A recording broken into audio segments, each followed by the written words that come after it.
Hello everyone. Nice to be here. Thank you to Fayres Yorkshire for inviting me again to do one of the virtual wedding fairs. I hope everyone's having a good weekend. So I'm a wedding magician and I am just passionate about making your special day a day that you'll never forget by creating unforgettable moments of magic with all of you guests. I thought I would start by actually showing you what I do as well, because you might actually want to see some magic. So during lockdown, I've been doing virtual magic over Zoom and stuff like that. So in a second, I'm going to ask people to, I'm going to ask someone to give a comment of a number between 1 and 22. So if people start commenting that, because I realise there's a bit of a lag, and we'll use the first number I see. So I'm guessing most people watching have seen one of these before. And I've been working on this over lockdown. And after about a month of practice, I could solve it in about 4 minutes, which I thought was really good. And then when I went on the internet, I worked out that the world record for solving one of these is 4.5 seconds, which I'm never going to be able to do, no matter how long lockdown goes on for. So I've got these instead. So hopefully you can see these are challenge cards, and they're from Sao Paulo, Brazil, when the World Championships were there. And they're all different mixes of the cube. Okay, and with this event at the World Championships, 14. Thank you, Laura. 14. We'll use 14. So at this event, the judges give you a card. You have to memorize it for 5 seconds. Then you've got to try and match it on the cube. Okay, so I've been trying this over lockdown. So I'll give them a bit of a shuffle, and we have number 14. So if you just make sure that I'm being honest here and going to 14. So we've got 1, 2, 3, 4, 5, 6, 7, 8, 9, 10, 11, 12, 13. It's the 14th card, so we'll use Laura's card there. I'm going to show you guys this card. Don't worry, I don't expect you to remember it.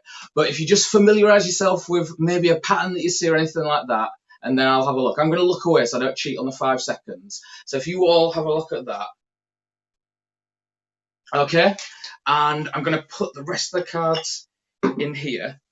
I'm going to look at it for 5 seconds, then I'm going to attempt to match it on this. Okay, so we've got... Right, okay. We'll give it a go.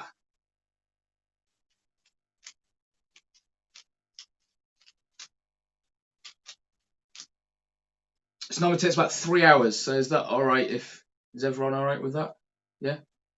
Okay, I'll try and do it a bit quicker. I think,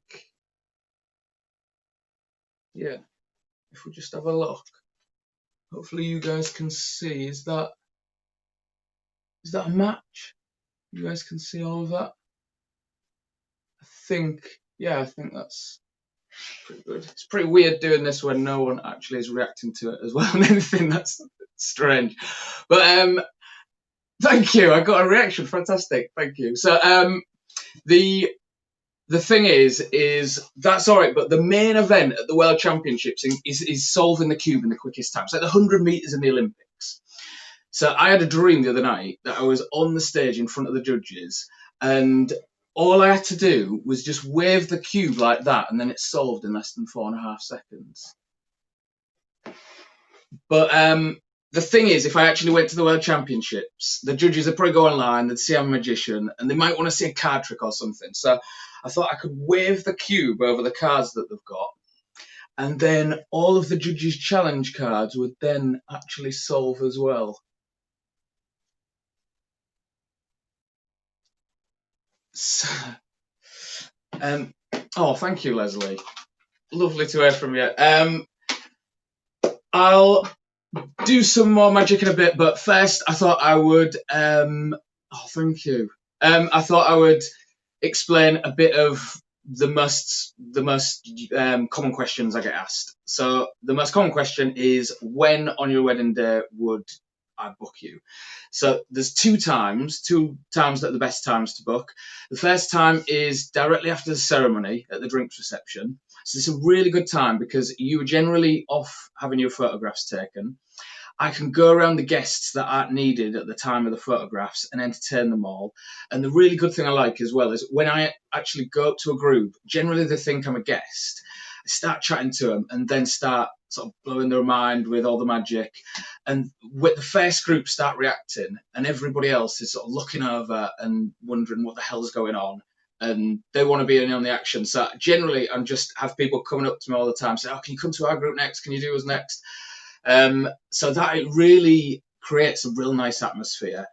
It doesn't matter whether people are inside, outside. The beauty of it is that I can just mingle and go wherever anybody else is. So it's not sort of weather dependent or anything.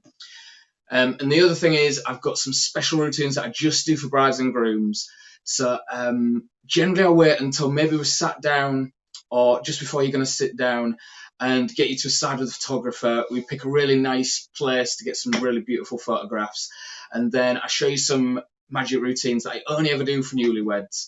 And it leaves you with some magical souvenirs as well. So that always is, I think for the brides and grooms, that's probably the most special, and it's the best moment for them as well. They seem to enjoy that the most. So we should try some more magic. I thought we would go back in time a bit and I'd show you this. So I'm guessing most people who are watching, you've heard of Chase the Ace or Chase the Lady, maybe seen people do it on the streets. So I thought I'd show you a version that I've learned that's from America. So what they use is they use one ace of hearts, and 3 blank cards. The ace is the money card. That's the one that you need to keep your eye on. The blank cards are just there to distract you.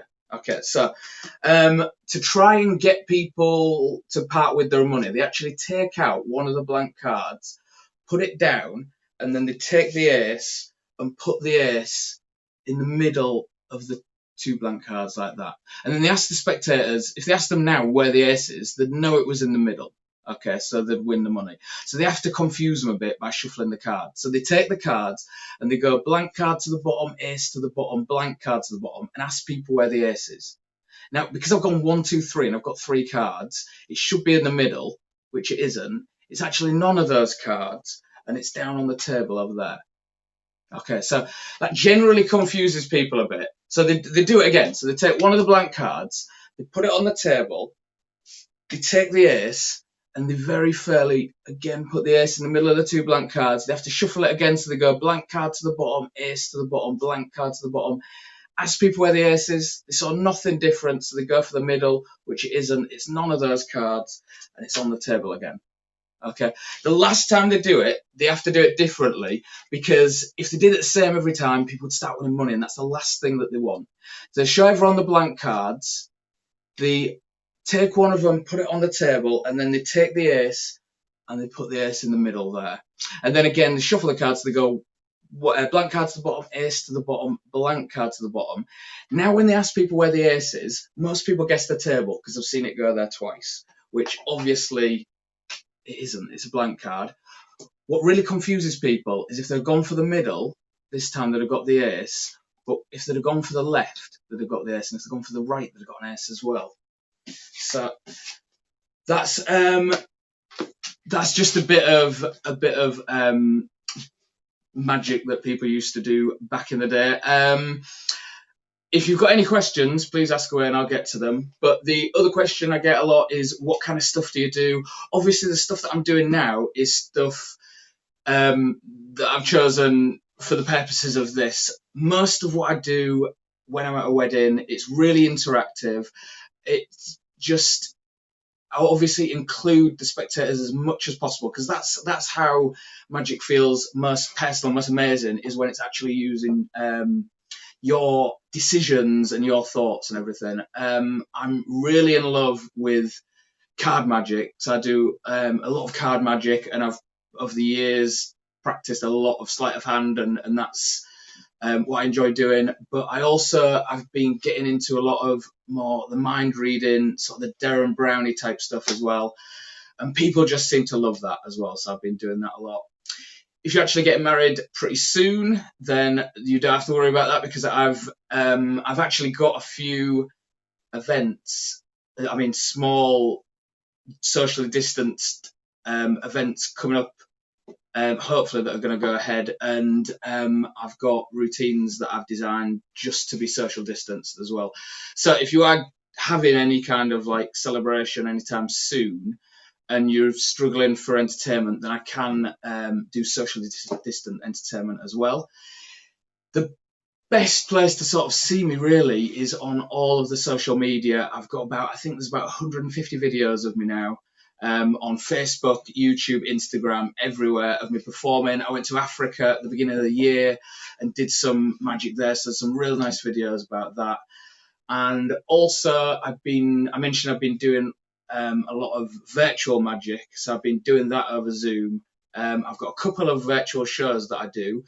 If you wanted to see the virtual shows, by all means see them. But if you're a bride and groom and you're thinking of booking me in the future, then we can jump on Zoom. I can show you a few things over Zoom. We can have a bit of a chat about your day and about how I can entertain everyone. We'll try this. So I'm going to ask someone for a playing card to end with. So I realise there's a bit of a lag on comments. So if the first playing card that I see in a comment, we use that. Before we do that, I'll show you this. So I'm guessing most people have heard of Darren Brown. I mentioned him before, and I think the most famous thing he ever did was predict the lottery. And I always get asked if I can predict the lottery as well. Obviously I can't, because I would be on a yacht or something like that today. But what you can do is, if you take lottery tickets, hopefully you can see them there. If you learn the right sleight of hand, you can take lottery tickets and then just turn them into money, which is quite cool. So that's quite useful.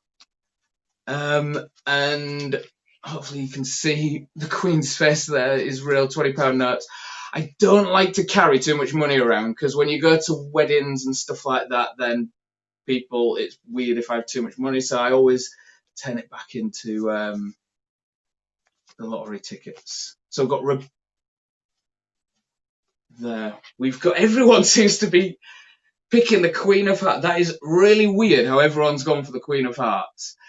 We've got Sharon, I think there was Rebecca, and somebody else going for the Queen of Hearts. In it, I've got my wallet in here.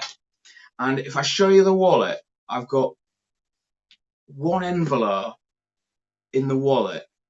And the strange thing about everyone going for Queen of Hearts is that the one card I've got in that envelope is the Queen of Hearts.